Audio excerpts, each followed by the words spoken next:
A short podcast clip, just seconds long, has now exploded into a full-blown online controversy, pulling in Joe Rogan, Candace Owens, and Erika Kirk into one of the most talked about debates right now. It all begins with a moment that was never meant to go this far.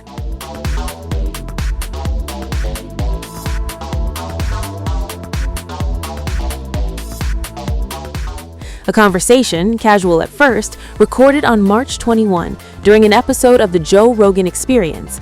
But within hours, that moment didn't stay contained. It spread across platforms, across audiences, and then it escalated. Because Candace Owens stepped in fast, not to distance herself, not to stay silent, but to amplify the moment.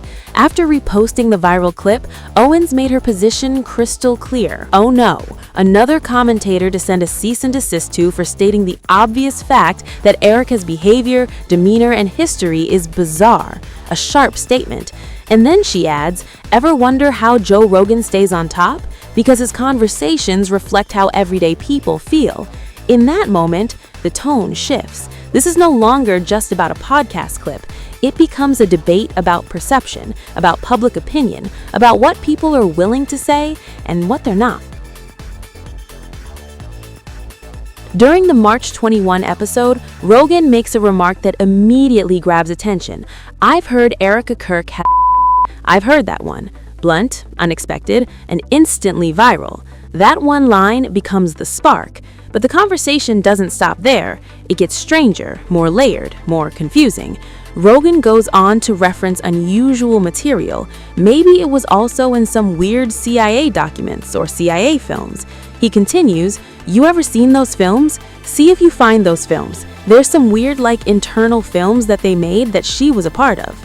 At this point, the audience is left with questions. Is this serious? Is this speculation? Or something else entirely? And that uncertainty only fuels the viral spread, because this moment doesn't exist in isolation. There's already history here. Candace Owens has been openly critical of Erika Kirk in her recent docuseries, questioning aspects of her personal story and public image. So this reaction isn't random. It feels like a continuation, an ongoing narrative. And then, more details from the same podcast episode begin to surface, because during that discussion, Rogan wasn't alone. He was joined by stand-up comedian Mark Normand, and together they went deeper into their commentary. Rogan described Erika as an odd duck.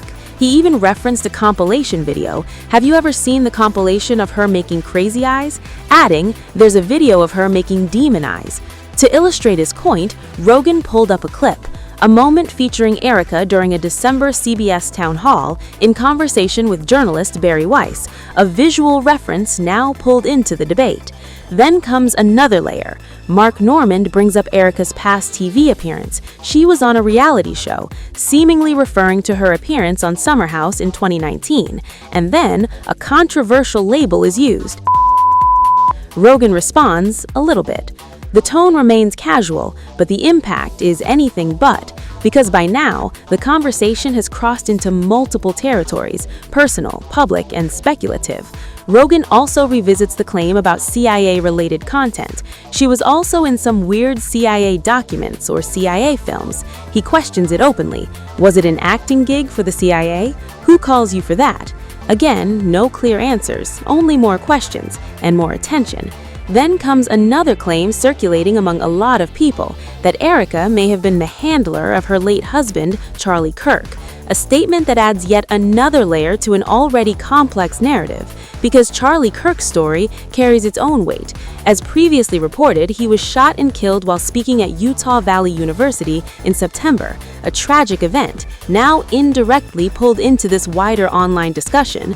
And at this point, what started as a podcast clip has transformed into something much bigger.